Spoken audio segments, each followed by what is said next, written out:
Muslim king is given the most important position to a Hindu. Why? Because of his brilliance. And not only that, when Sanatana Goswami wanted to retire, he refused to let him resign.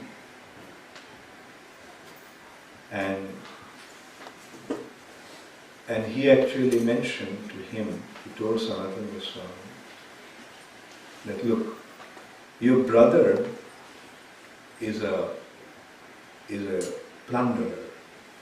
Your brother is a robber, dacoit. And you are actually maintaining, taking care of the kingdom. Now, if you go, what's going to happen? Because your brother is useless.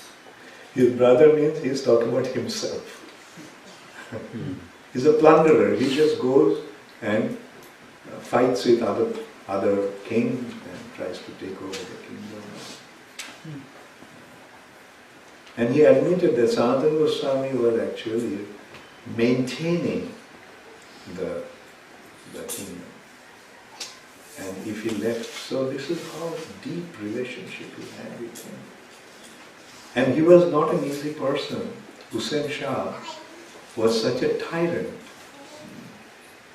Like, just to give an example, after his victory over a certain place, he came and he wanted to build a victory tower. That tower is still there. It's a very high tower, victory tower. And the engineer who structured it, when after its completion, when Hussain Shah was inspecting the thing, they went on top and they detected one slight defect in the structure or in the architectural design. And Hussain Shah got so upset that he picked up that architect and threw him from the top of that tower. Killed him right there. So this is the kind of personality he was. But he's dealing with Sanatana Goswami. So we can well imagine what kind of deep relationship he had with him, that he treated him like that. But still Sanatana Goswami wanted to resign. And when Sanatana Goswami was adamant and wouldn't succumb, then he said, okay, arrest him, put him in prison. And when they come back, he was about to go to Orissa to fight with King Indradumna. I'm sorry, King Prataprudra. And so this is how, and then Sanatana Goswami, as you all know, he bribed the jailkeeper and escaped. And then he went to Vaisnava. So, like obviously a brilliant person, and he and his brother and his nephew, these are the three out of 6 Goswamis, or principal Goswamis of Vrindavan. Rupa Goswami, Sanatana Goswami, Jiva Goswami.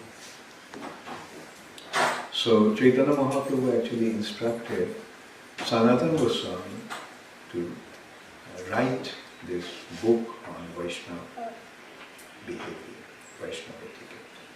So I collected some important points that Sri Chaitanya Mahaprabhu gave to Sanatana Goswami to write this book on Vaishnava etiquette, which is actually Hari Bhakti Vilas. It's a voluminous literature, more than 1,000 pages. And it's called Vaishnava Smriti Hari Bhakti Vilas. I gave the first Vaishnava etiquette course in 1987 in Vrindavan for 1 month. So it was Actually, we just started the Vrindavan Institute of Higher Education, and the first few years, Vaisnava Krishna Maharaj, Damodar Maharaj, Burijan Prabhu,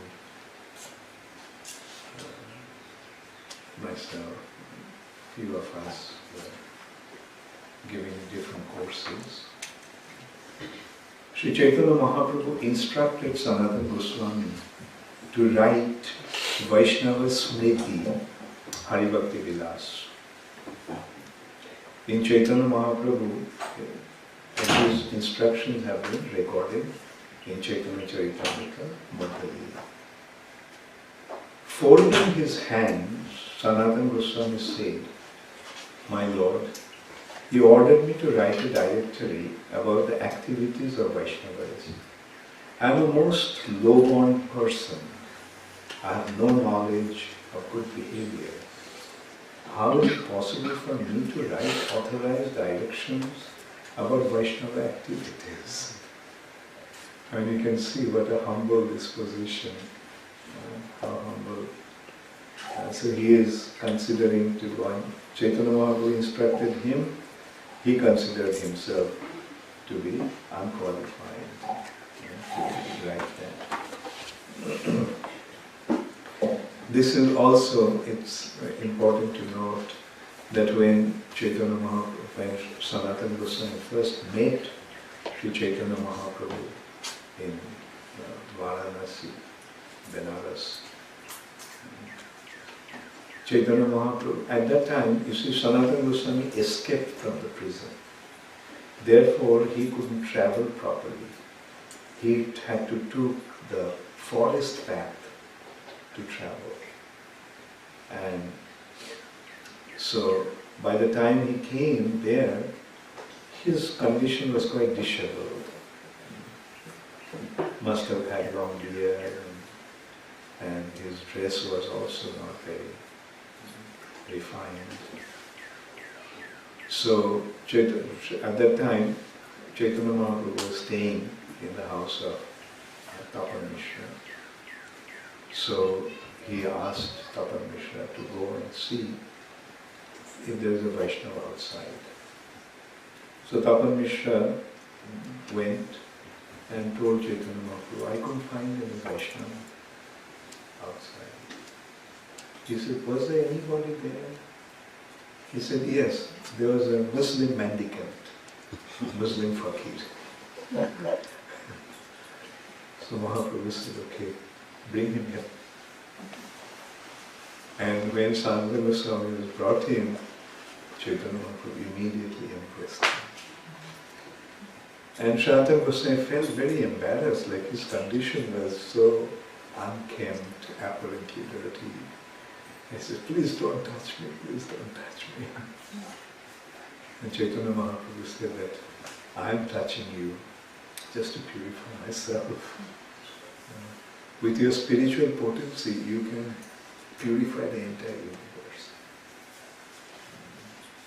Tomas Porshi Atmo Pavitrite, Bhakti Vale Parutumi Brahmanda Shodhite." I am touching you in order to purify myself. Bhakti Bali, with the potency of your devotion, you can purify the entire universe. Brahmanda Shodhite. So, in this way, Sanatana Goswami's humble disposition has been displayed all the time.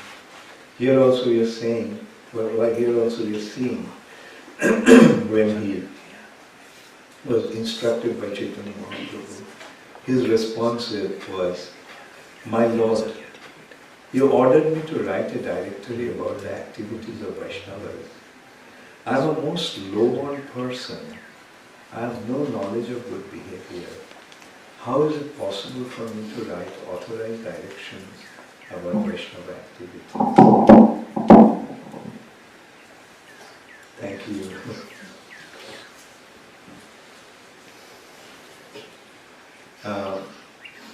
Sanatana Goswami then requested the Lord, "Please personally tell me how I can write this difficult book our Vaishnava behavior.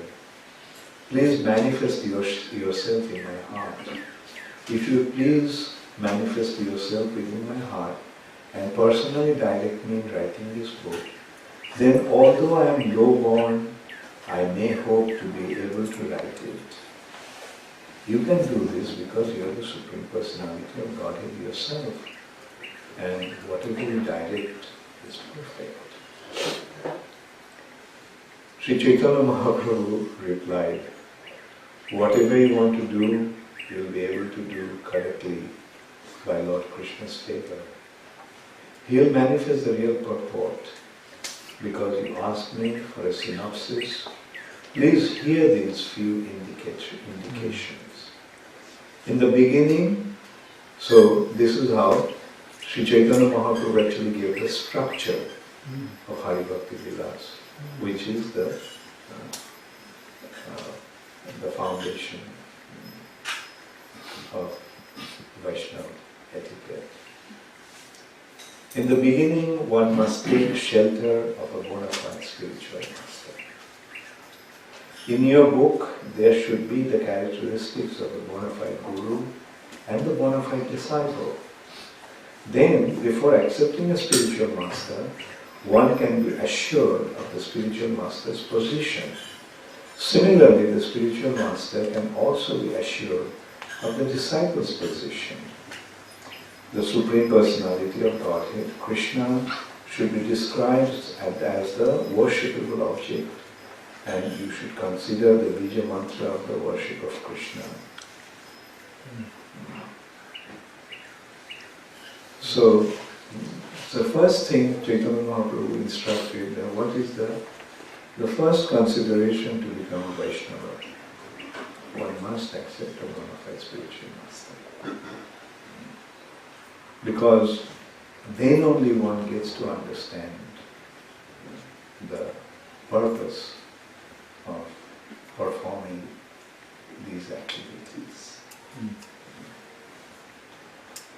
Of course, here we have to understand that then he is pointing out the qualification of a guru and qualification of a disciple.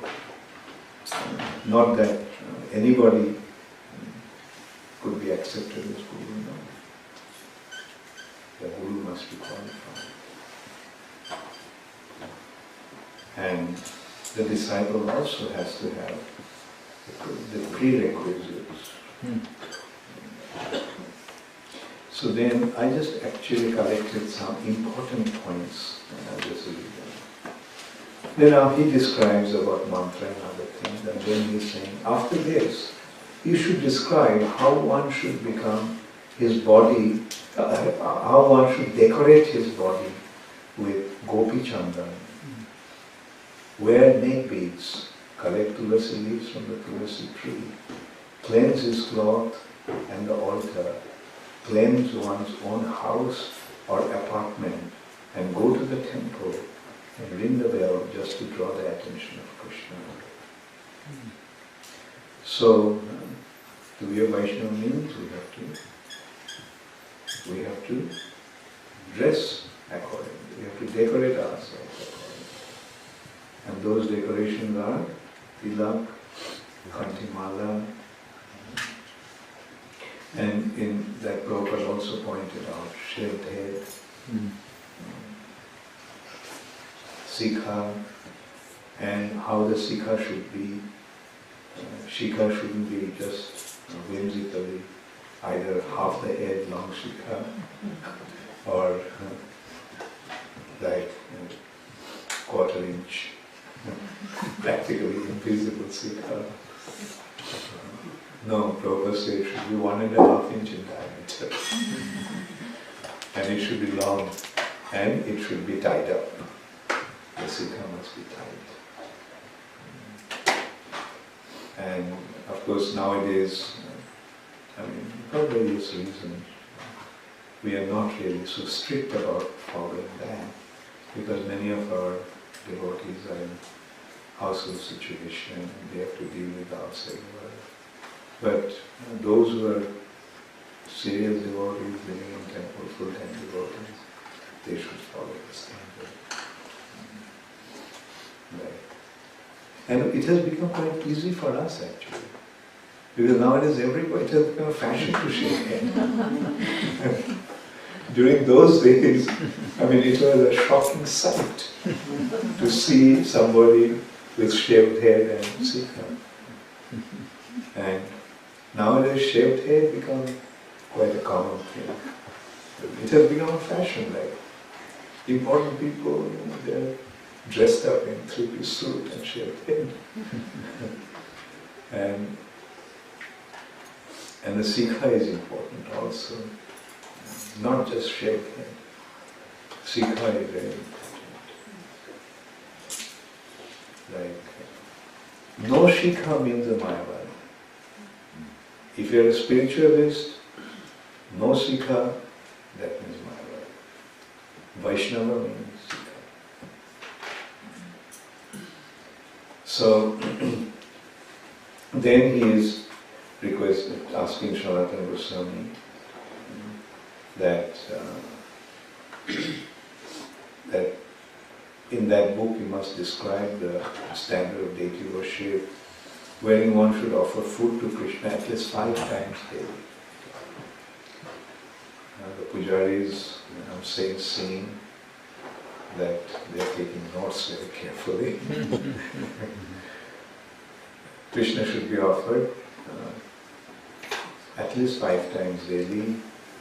One should, in due time, place Krishna on a bed. One should also describe the process for offering arati and the worship of the Lord according to the list of 5, 16 or 50 ingredients.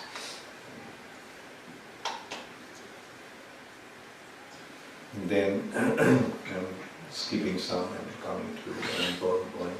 One should glorify the holy name and carefully give up offenses when chanting the holy name. One should know the symptoms of a Vaishnava. One must give up or nullify the kinds of seva aparad offenses in deity worship.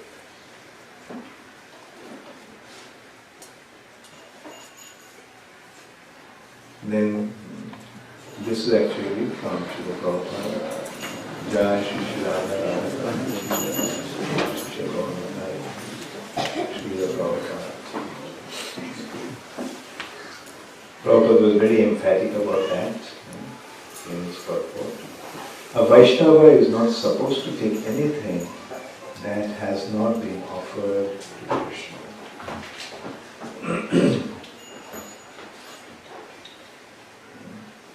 So, we should be very careful not to take anything that is not Krishna. And I am very happy to see that that standard is being so strictly followed by some devotees. Yesterday, I was talking to Anandini, the mother of Gaurangi, who is studying in Baton Rouge with her friend Vishnu Priya. They're living together in an apartment. And her mother was telling that they always cook themselves. They have their deities. Gaurangi was telling, you have gone with her? Okay, and another friend has Balgopal, and another has Jagannath Balgopal. So the 3 of them, they cook. And I was very happy to hear that when Anandini was telling Gaurangi's mother that they don't eat anything outside. And I know it can be quite difficult. You're living in a campus and not out there. Thank you very much for maintaining the standard so nicely. One should know the symptoms of a devotee and how to associate with devotees. One should know how to satisfy the devotee by rendering services, and one should know how to give up the association of non-devotees. One should also regularly hear the recitation of Srimad Bhagavatam. One should describe the ritualistic duties of every day, and you should describe the fortnightly duty, especially observing Ekadasi fast, which comes every fortnight. Observe Ekadasi very strictly, very nicely. Like, in ISKCON, Prabhupada actually gave us many, what should I say, liberties. Prabhupada didn't want us to become very strict. We can understand that Prabhupada was preaching in the West, and Prabhupada naturally was quite lenient because he was happy that the Western devotees were joining the movement and accepting the process of Krishna consciousness.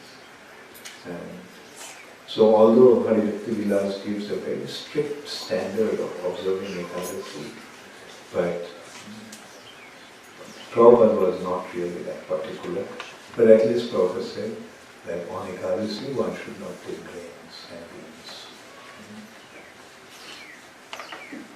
You know what is the standard of observing Ekadasi? Real standard? Fasting. Fasting means fasting. And the real way of doing it is no water. In Nectar of Devotion Prabhupada says on Ekadasi one shouldn't take even a drop of water. And then not only fasting, but stay up the whole night. Stay up the whole night and chant the holy name of the Lord. And try to chant. At one time, Ramakrishna Maharaj, when we were in Vrindavan, in VIHE, setting up, that time Ramakrishna Maharaj got inspired and he got us all fired up also observing Ekadasi in that way. The standard is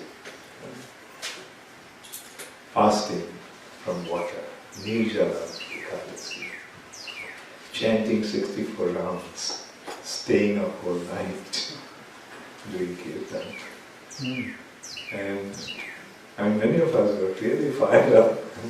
We were observing that wherever we went.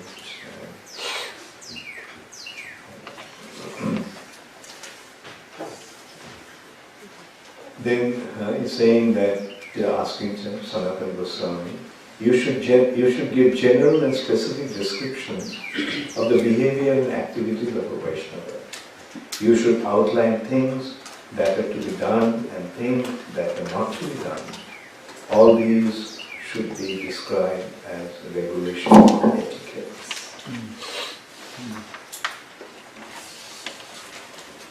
So Vaishnava has been in this way. Then finally he's saying that thus one can understand that Vaishnava etiquette purifies the heart and the consciousness. So to be a Vaishnava means to become purified.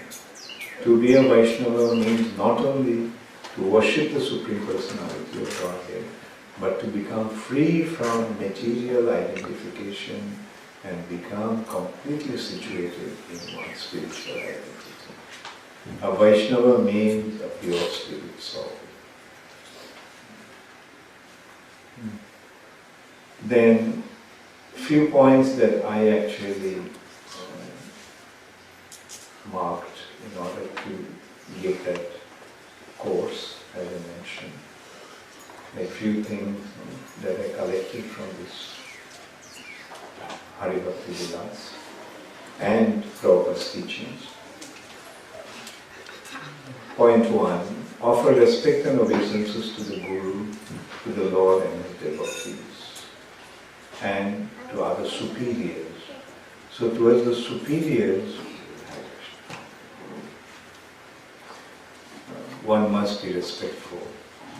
That is the dealings, the etiquette among the devotees. The junior must offer respect to the seniors.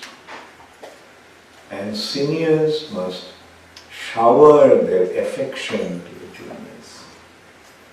It is not one-way traffic, it's reciprocal.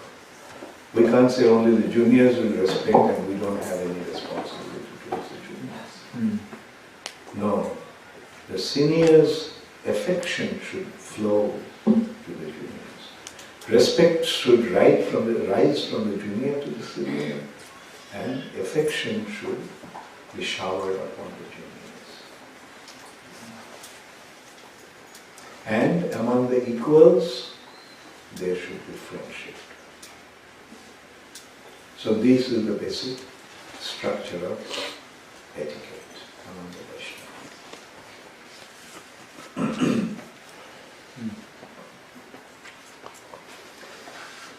Get up before 4 o'clock, 4 a.m.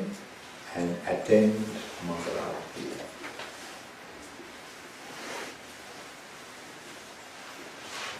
After waking up, first brush your teeth and take your bath. Take bath after passing stool. Wash with water after passing urine and wash hands and feet. In the West, it may not be possible to wash feet, but at least the hand should be washed. And after passing stool, one must take bath. Wash hands and feet and mouth before and after taking prasad. This is one thing I notice is not observed so carefully. And especially in the West, I think the culture is to use knife and fork and spoon. So apparently hand doesn't get dirty. So the tendency to wash is not there. But the idea is when you take food, you do get dirty, even if you're using fork and knife or chopsticks.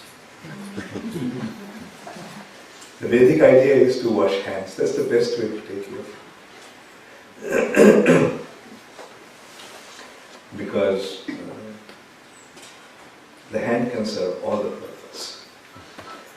And not only that, the process of digestion actually begins with the hand. When you are mixing the food, you are actually... digestion actually is a process of accepting and transforming the food to your body cells. So make the food into your body. Make the food become you.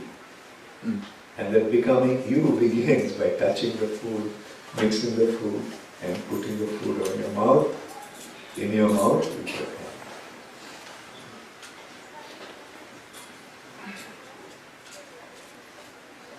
And I tell you, in order to do that, you don't really need such versatile fingers.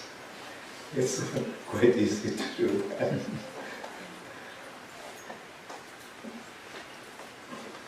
Wash hands, feet and mouth before and after taking prasad.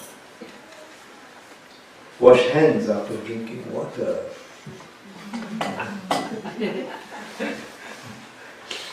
One way you can avoid it, I'll show you how you can avoid it.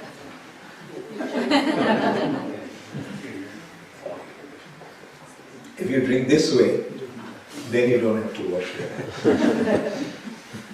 But if you sip with your lips, then yes, you have to wash it.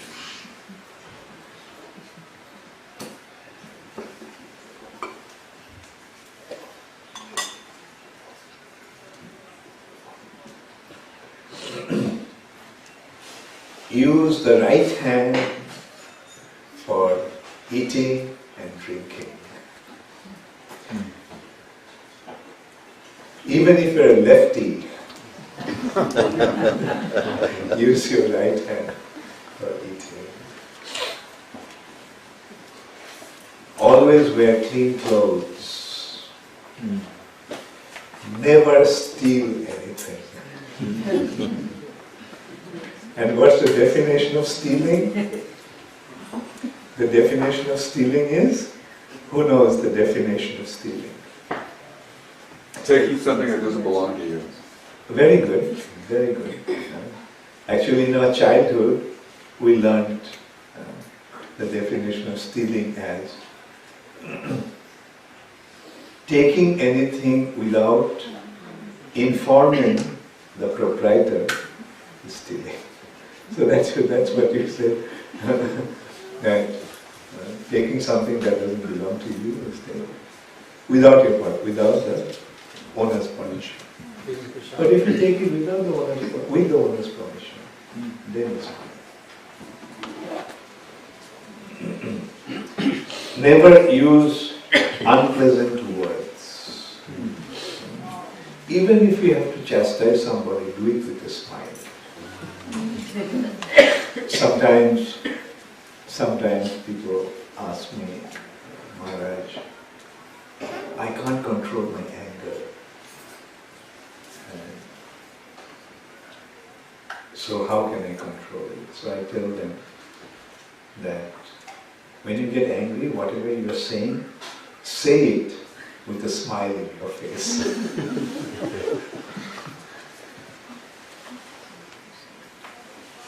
Never tell a lie, even if it is pleasant.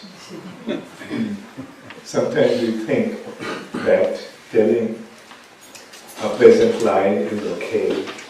By saying that no, shouldn't be.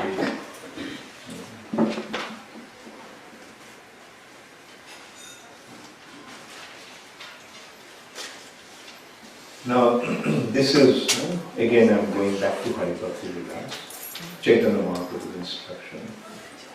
Although one may have acquired the knowledge of all of the Vedas, but if one is not practicing the proper etiquette, or if he did not become a Vaisnava, then all of this knowledge which he has acquired will be lost at the time of death.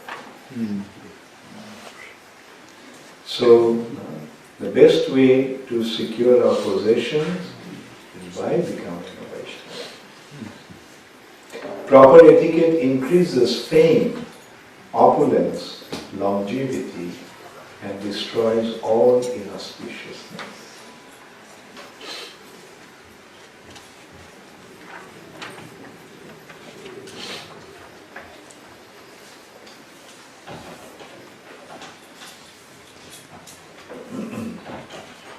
Also, he's saying that do not chastise anyone except sons, juniors and disciples. And that also to educate them.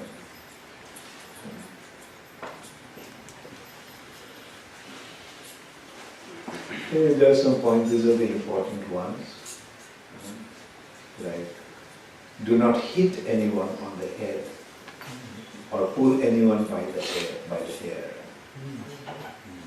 So if someone insults you, don't get into an argument with him, but leave the place silently. I tell you that goes a long way. Never praise yourself in front of others. So these are the basic standards, and we will discuss more of like what Prabhupada had to say. So now I will ask if anybody has any question or comment. Yes? Sometimes can we steal prasadam? Can we steal prasadam sometimes? You know, with the permission from Krishna. And also I heard... And Krishna will never say no. Okay. Because Prabhupada said, those who give and those who receive prasadam. But I also heard from some of the educated Gurukulis from India once that if there was no water, you can put your hand over your ear and chant Hare Krishna. And that would be, you know, a way of cleansing your hand. If you have no water anywhere, you can chant Hare Krishna with your hand over your ear. Well, it makes sense, although I haven't read it in Haribhakti Vilas. Makes sense in the sense, Om apavitra pavitrava sarvavasthan gato viva jasmaret pundarikakhyam sa vaisha bhakta. Whether one is pure or impure, either internally or externally, in whichever condition one may be in, if he remembers Krishna, lotus-eyed Supreme Lord, then he becomes purified, both externally and internally. So yes, best way to purify is chanting the Holy Name. But before you take the shortcut, there is. I just want to say one more thing, is that actually in the West, I remember growing up, like this is in America here in the 50s, all mothers would say, wash your hands and face. Yeah, right. That's always that. Right. And then clean up afterwards. You always had, that was a standard anyway. True, yeah. Not the teacher. Yeah. First temple I went to, they wanted to wash my feet. This was in Boston, like 1969. My mother Jadharani wanted to wash my feet, and I became insulted. What's wrong with my feet? And then she said, "Can I put then I want to put sacred mud on your forehead."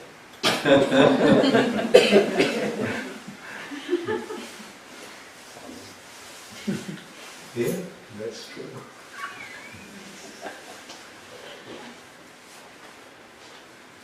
So, any other questions? Yes. Maharaj, before I could ask a question, I want to read some Prabhupada, one small quote. Okay. Prabhupada says, Satyam, truthfulness means that facts should be presented as they are for the benefit of others. Facts should not be misrepresented according to social conventions.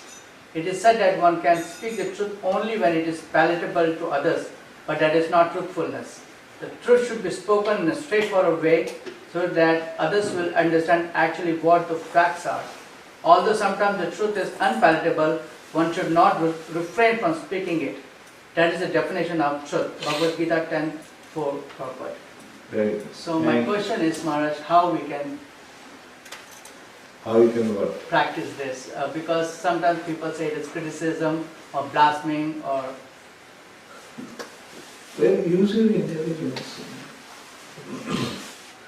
Like also there is another statement, Satyam Bruyat Priyam Bruyat. Speak the truth, but the pleasant is true. Pleasant.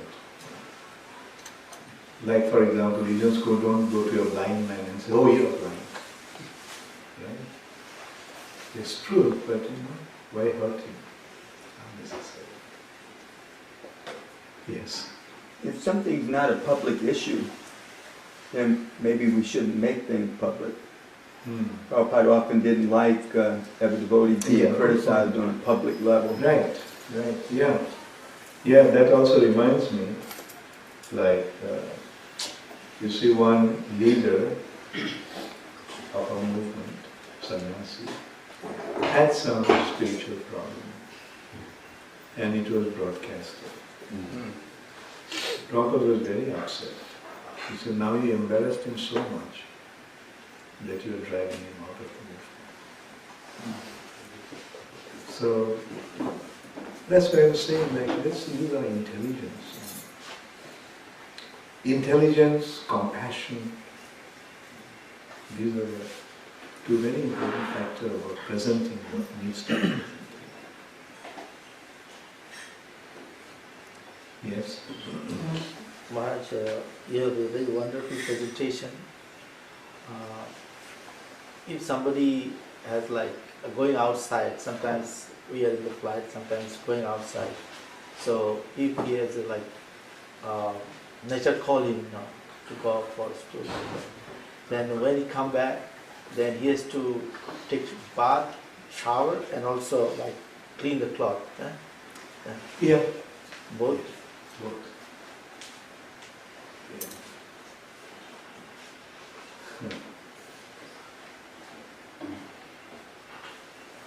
Yes, Rohini.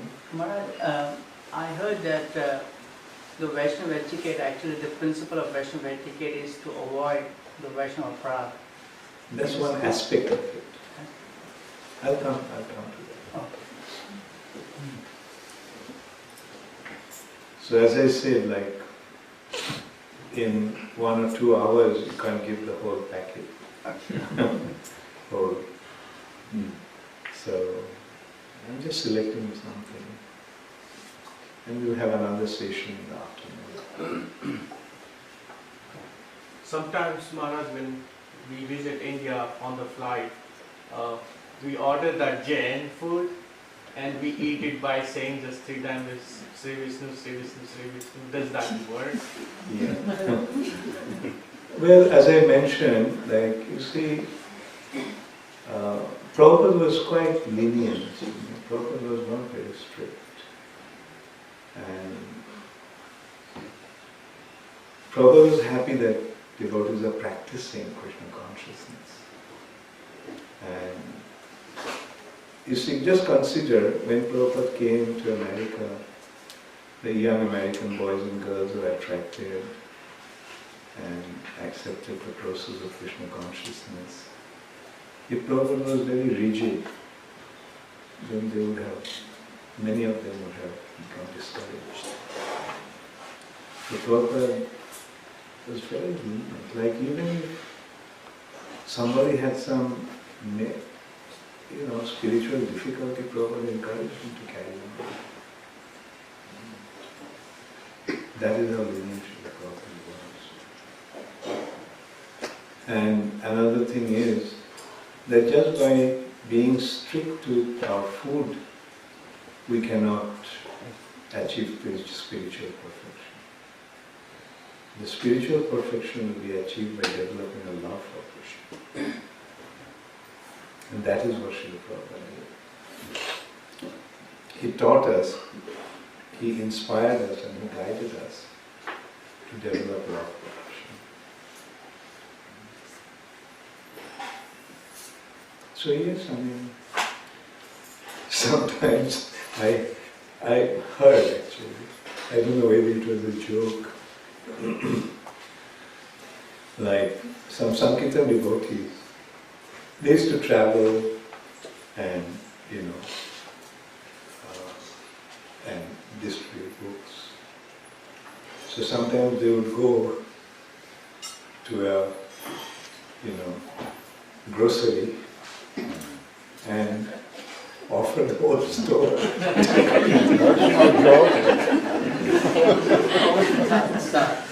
Offer the whole store to Krishna and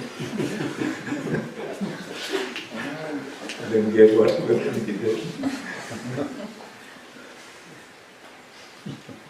Maharaj, you mentioned that Vaishnava means like pure spirit soul, like purity. So when somebody is like pure, he can go to spiritual world, non-material that you mentioned. So what is the easy way actually to get a purity? The process that Srila Prabhupada gave is so easy.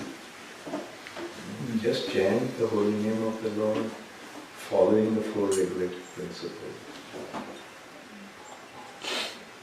and abide by the teaching, follow the teaching of Sri Chaitanya. What can be easier than that? Just consider in other ages to achieve spiritual perfection, one had to leave home, go to the Himalayan mountain, or in a forest, sometimes go underwater, right, to practice the spiritual process. But for us, sthane sthitva shruti gatam pranavadami. Wherever you are, being situated there, just with your body, mind and words, serve Krishna.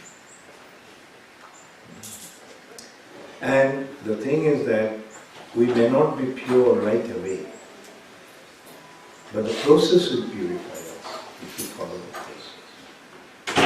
Sometimes I heard that Prabhupada said that in ISKCON everyone is a pure devotee. The devotees were quite shocked. Prabhupada, everyone is pure devotee. Even the bhakta who joined yesterday, is he pure devotee? Prabhupada said yes. It's only a matter of green mango and ripe mango. The mango may be green now, but if it stays in the tree, then in course of time it will become ripe. So, ISKCON is the institution for manufacturing pure devotees. Right?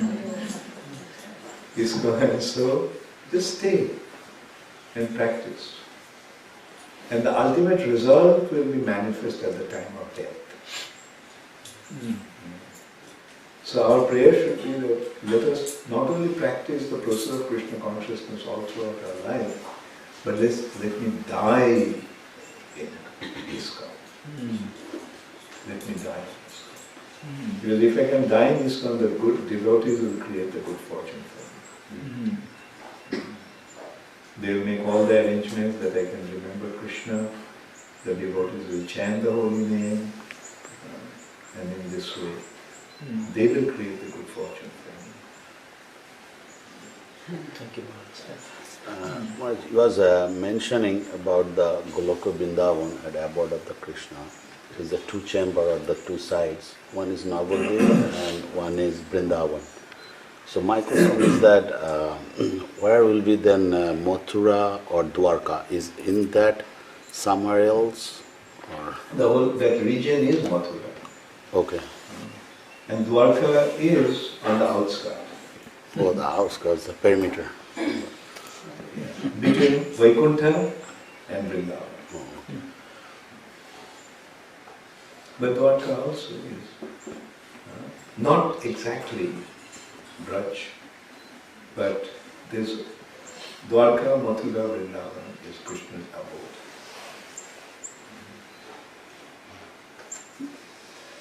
Yes? Maharaj, it was so nice when you were explaining about, and I never really considered this, but Krishna's path, he ended his pastimes, but Lord Chaitanya, by his mercy, they're going on. Yeah. And just a quick comment that it made me recall how when we went to the Siliguri temple opening with my Guru Maharaj some years ago, Ganapati Maharaj was there, the king of Puri, the seminal descendant of Maharaj Prachapurja, and he was speaking in Hindi, but someone was translating for me. And he said that Srila Prabhupada's ISKCON is the continuation of Lord Chaitanya's movement. Yeah, very good. And I just felt Yes. so much appreciation. Right. Thank you, Maharaj. Thank you. Hare Krishna. Okay, so we'll conclude this session now, and next session will be at 4 o'clock. Well, we're scheduled for 2:30. We can make it 3 to 5 if that's more convenient. Okay, fine, 3 to 5. Thank you. Jai. Glory to